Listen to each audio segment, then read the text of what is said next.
What's up everybody, and welcome to another Coffee 101 with Boonaberry. Today we're going to be talking about how coffee is traded and what this means when buying coffee.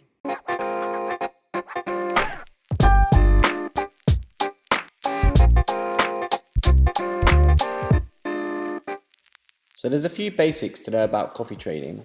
Number one is that the price is always traded in dollars, and the general quote is dollars to pounds, and all commodity coffee is traded relative to a C market price, which is traded on the stock exchange. Now what this means is that the price of commodity coffee is relative to supply and demand, and it will change throughout the year and year on year. Now another basic point for coffee trading is the size in which you buy the coffee. Now when you're buying coffee as a coffee roaster, the general bag size you buy is either 60 kilograms or 69 kilograms.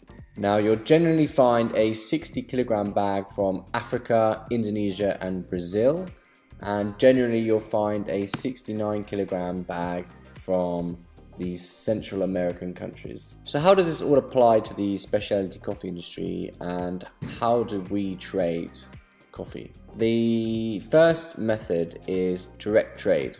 Now what direct trade means is that as a roastery or roasters or anybody buying green coffee, they buy directly from the farmer themselves. Everything is done in person and you're not using any third-party middlemen. Now there's a few benefits and there's a few negatives to this. Obviously the benefit of this is that you're buying directly from the farmer, you know where your money's going, you've got ultimate traceability, you cannot get any closer to the farmer and buy it from himself, which is great. Now the second method of importing coffee is to use importers. Now there's also benefits to this and there's also negatives to this.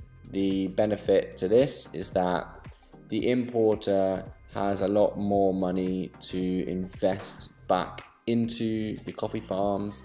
They can help you with all of the logistics behind the coffee transportation and making sure that you're actually getting the coffee you received, and the quality aspect of that as well. They have very strict quality control. When you're buying directly from a farm, you don't necessarily know whether the quality is dropped through transport. You have to buy the coffee in advance before you get it into the UK, whereas with an importer you can buy coffee on spot, or you can be assured that the quality hasn't dropped when it's been transported over to the country that you're roasting it in.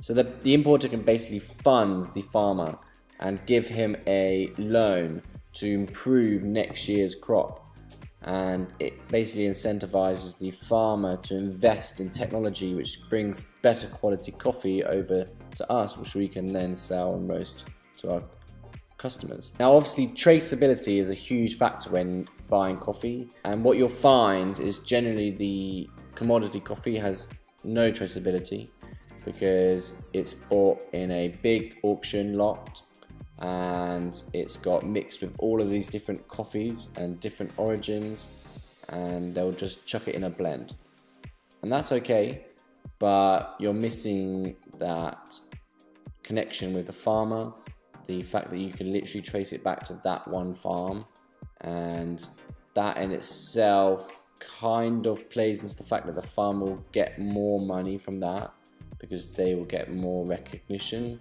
So how does this apply to how you buy your coffee at home and on a day-to-day basis? Now the trick is to find out whether your roaster is using these methods that we've talked about. If they're a specialty coffee roaster, they probably are, and they're probably proud of what they're doing, and they're probably focused on building relationships with the farmers and building relationships with the importers and really giving back and paying the best price they can for that coffee, and in turn that leads to higher quality coffees being produced in the future because the farmers have more money to invest back into the farms. So if you're unsure about whether your roaster is sourcing their coffee sustainably and with high traceability and using the methods that we've talked about today, then I'm sure if you ask them, they'll be happy to talk you through it in detail and whether they're using these methods and how they source their coffee. So thanks for tuning in today, and we hope you enjoyed this video. Make sure you check in with us next week because we're going to be talking about all the different equipment that you can brew coffee with at home. Now make sure you subscribe, give this video a thumbs up, share it to anybody who you think could find it useful, and we'll catch you next week for more fun with Coffee 101 with Boonaberry. Peace.